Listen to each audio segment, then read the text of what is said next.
How's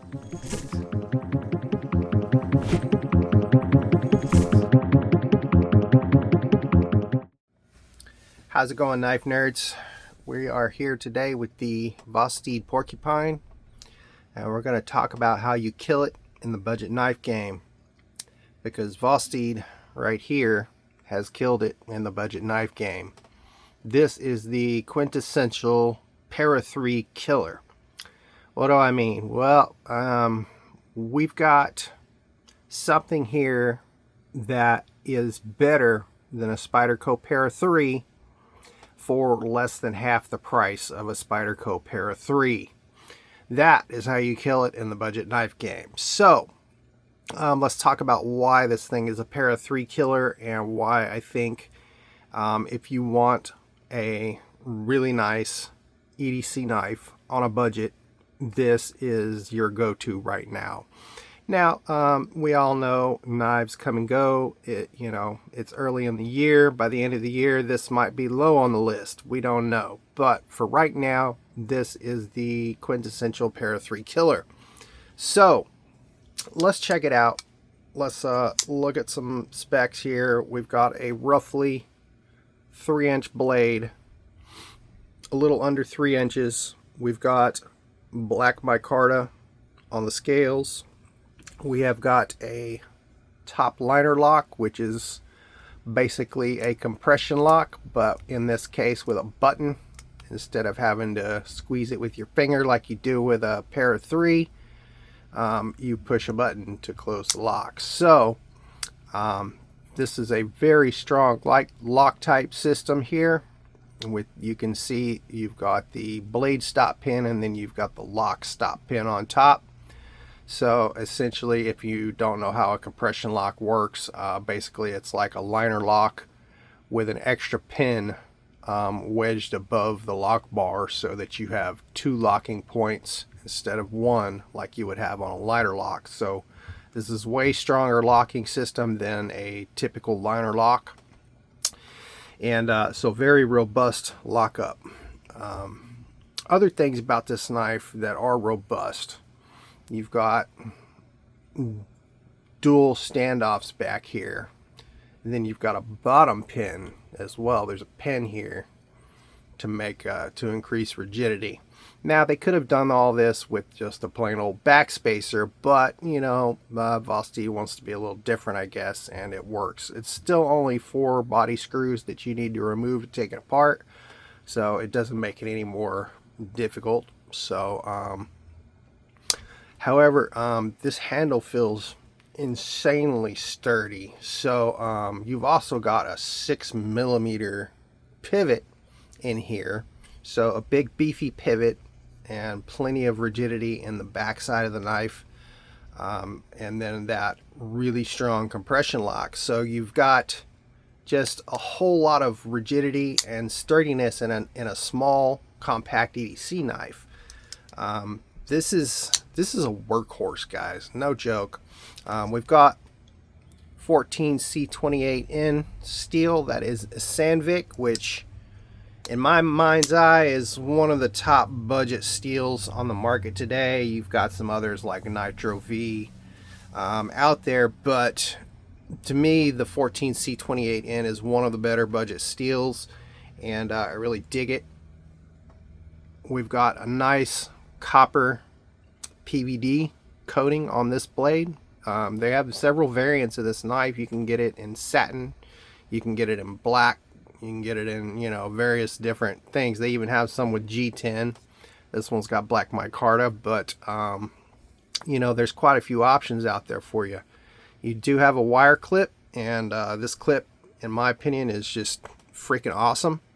It's got the right amount of retention, goes in and out of pocket easy, and it's also got that PVD coating, and the coating is quite durable. I've carried this for a couple of weeks now to and from work, and my work is quite abusive on pocket clips, and I see no signs of wear on this coating at all. So we're killing it there.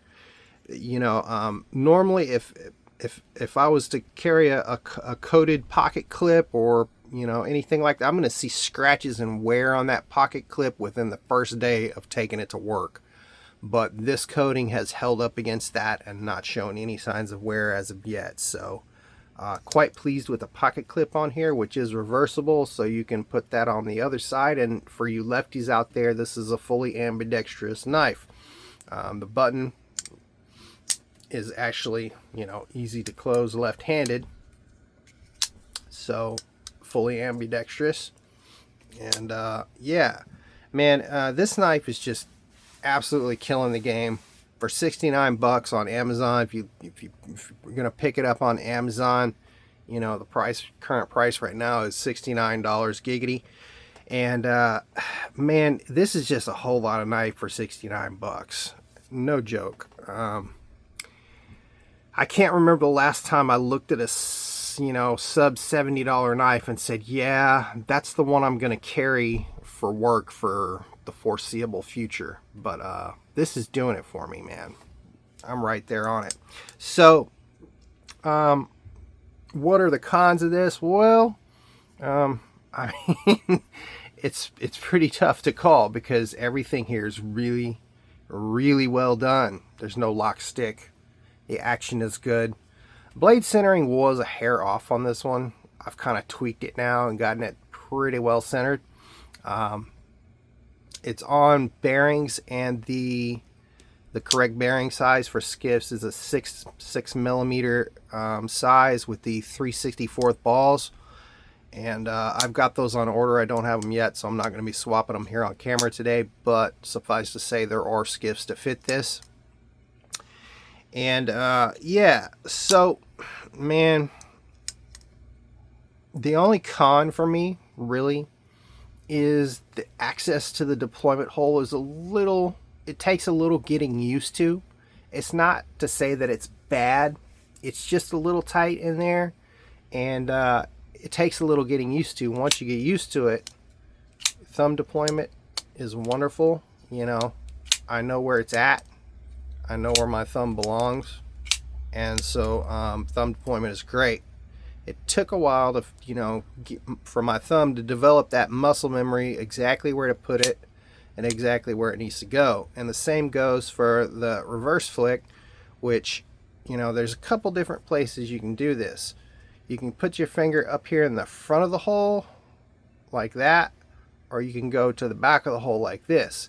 If you go in the middle, what I find is that my finger tends to kind of hang up down here on this lower portion, you know, where you've got this kind of teardrop shaped thing. Because it's a little tighter in the front right here, my finger will kind of snag on that and kind of fail the deployment like that. And so that's the one thing about this knife that I find is a con. Now, if I get up there in the front of the hole, it's no problem. I have to be a little conscious about it. If I get it down here in the back, it's a little better for me, a little more intuitive towards the front of the hole, and yeah, it works every time. So, but again, I had to develop the muscle memory to know where to put my hand there. It's just the access is just a little tight. It's just a little tight. I think honestly, if the hole were just opened up just a little bit more on the bottom half here, your finger wouldn't hang up and you could deploy it from any place. But they decided to go with that, you know, that teardrop shaped hole, which is kind of similar to a Voxnaze design. I think everything here, this whole knife screams Voxnaze.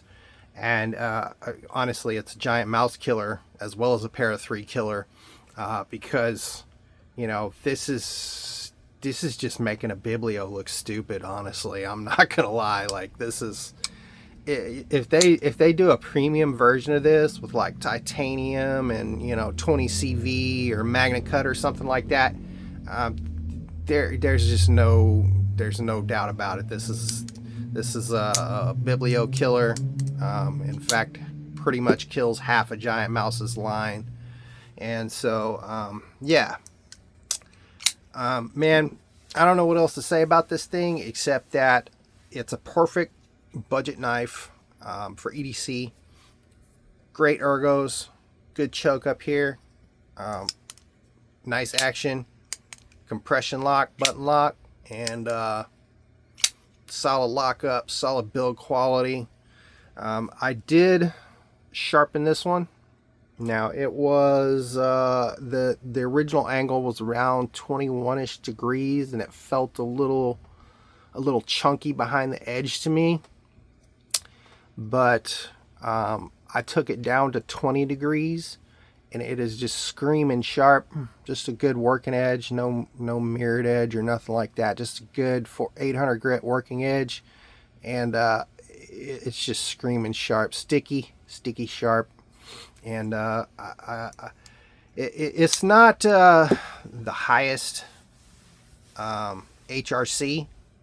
Like, I've got another Sandvik blade here, which was one of my picks from last year. That was amazing. It was the Civivi Cubit. This is also Sandvik, and this one is this steel is really hard. Like, this thing has exceptional edge retention for a budget knife. And when I go to sharpen this one, it takes a little while, because I can tell that steel is just, it's in the upper ranks of that HRC for Sandvik.